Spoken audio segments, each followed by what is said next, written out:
5D compassion doesn't mean tolerating disrespect. You're not tolerating bullshit. You're putting boundaries in place. Doesn't mean fixing others. You can't fix everyone else, man. You really can't. You can't give a helping hand to a closed fist. You can't give a helping hand to a closed fist. Brings to mind with regards to that. Just because you might want to help others, and that's great, and you should try sometimes. But some people don't want to be helped, and you shouldn't waste your energy on those people. There's no point. They need to meet you halfway sometimes with fixing others. And also, you might think, oh, that person over there, if they were more of this, they were more of that, they'd be a better person. And you can't expect that from someone else. They're going to be who they are. You can't fix them. You've got to want to fix yourself if you need to be fixed or want to be fixed. And also, 5D doesn't mean that you're abandoning your self-respect. Never. You should not abandon your own self-respect, your own integrity. You can still understand someone, though, and walk away. You understand them, but you can walk away. You leave them to it. Let them do what they want to do, of course. 5D, I suppose, is empathy with a spine, isn't it? 5-dimensional consciousness is like being a super empath to an extent. It's like I have empathy towards others, but I've also got boundaries. I'll go to the comments in a moment. I'm going to speak a little bit more. Triggers become information, not identity. So triggers become information that you can use. Triggers within yourself. You still get triggered. Someone's really rude to you and aggressive, it's still going to make you feel a bit upset. Normal. But you don't let it spiral. So someone's rude to you. If you've not really worked on yourself, that could bother you for a whole week, potentially. And you're playing out that scenario in your head. They were really rude to you, but you didn't respond to them. Your ego's hurt, for example. You go home, you've had a bad day at work, you've worked with an absolute arsehole who's been horrible to you. They've said something horrible to you. You've not reacted the best way. You might not even responded. And then you're thinking, oh, shoulda, woulda, coulda. Shoulda, woulda, coulda. I should have said this, but you didn't. And then you go home and you can't sleep. Has anyone ever done that? Because I have.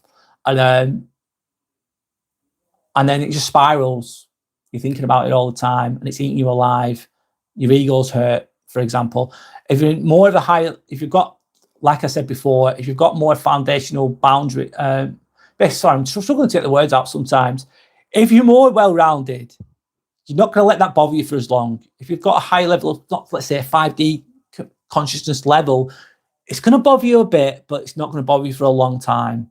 You're going to get over it more quickly, for example. And these triggers, they don't define you. They're just informing you. You're learning from them. I'll go to the comments again, guys. I'm in and out, so.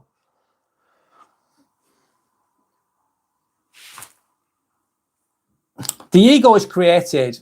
We all create. Alpha saying, sorry. The ego is created. We all created the ego. The self or anyone truly master the true self can give it a name. No, that's why the ego to label. The ego's to label things. Yes, put things in boxes, potentially, what you're trying to say, Alpha. I'm interpreting that. If I misinterpret anyone, please just feel free to correct me, by the way.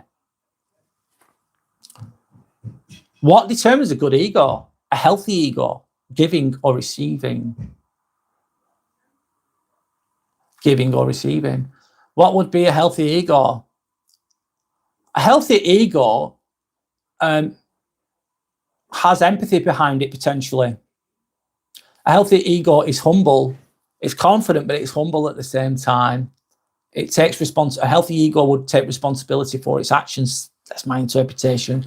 And a toxic ego would not. Toxic ego would be blaming everyone else. A toxic ego would be threatened by other things, more insecure, acting more from fear, acting insecurely. And insecurity can come across as in a lot of different ways, can't it? In my opinion, insecurity can be internalized by some people. I've done it so many times. I'm insecure sometimes as well. Let's be real, and that will always be with me sometimes. But I try to manage it the best I can. That's more of a healthier way of dealing with it. However, if I'm really insecure and therefore going towards a toxic ego, I'm going to bully others. I'm going to put them down to make myself feel better. I'm going to be a coward more. I'm not going to take any responsibility for my own actions, will be a toxic ego. That's the best way I can answer that, Big Jim. Alpha Zone saying, thank you, Alpha Zone, you're helping me out here, mate. A good ego is both giving and receiving. Open to giving, coming from a good place. Giving, what you're giving is the question. If you're giving out good, if you're trying to be a cheerleader, like Big Jim said before, you're trying to big people up, trying to be warm towards others, you're giving them warmth, you're giving them, you're making them feel good. Like in my job that I do, if I get somebody new, I train them up, I'll give them the platform. I'll go, there you go. I'm here for you, but I'm going to let you perform, let you do what you need to do. If you need me, I'm here. I'm trying to be warm towards them. I'm giving them confidence. I'm allowing them to be themselves, would be giving. Receiving in a healthy way would be, you do, like, imagine you've given me a compliment. I could receive that in like a humble way. I wouldn't let it go to my head too much. Would be a healthy ego way of dealing with that. I received the information in a healthy way. I wouldn't let it go to my head, hopefully. I wouldn't become too egotistical about it. Let's say that in a bad way.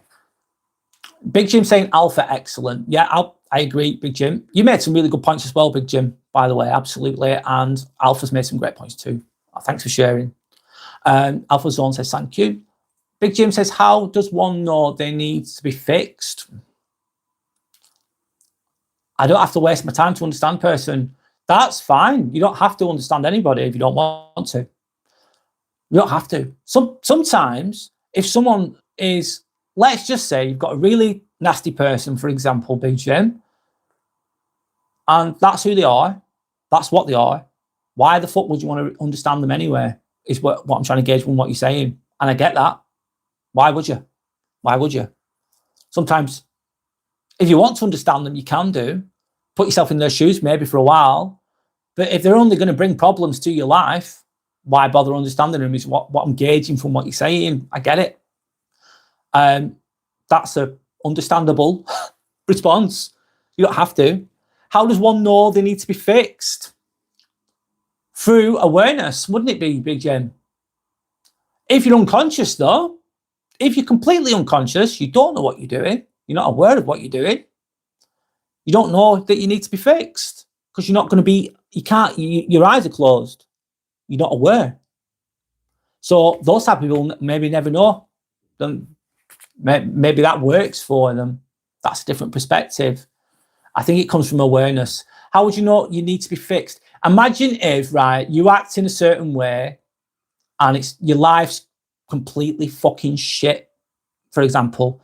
The way that, let's imagine I act in a way that's really egotistical, I'm nasty to others, and basically no one wants to be around me, no one likes me, people keep attacking me. The common denominator would be me in that situation. If loads of different people had the same problem with me, I kept getting fired from my jobs, I can't keep a healthy relationship, I'm just not, I keep getting into arguments with everybody, that would be a sign that something needs fixing, wouldn't it?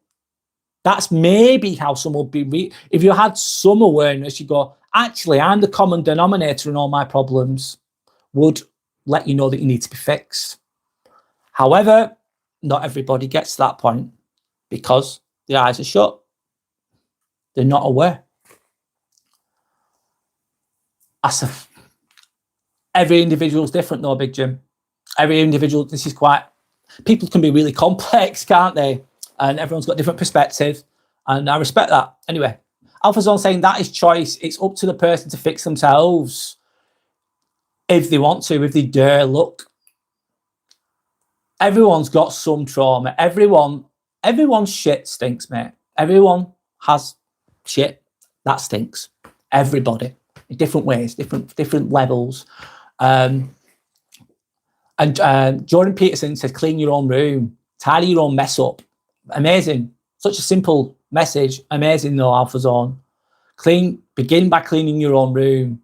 Tidy up. Begin small. Begin in your own bedroom. Clean your own shit up.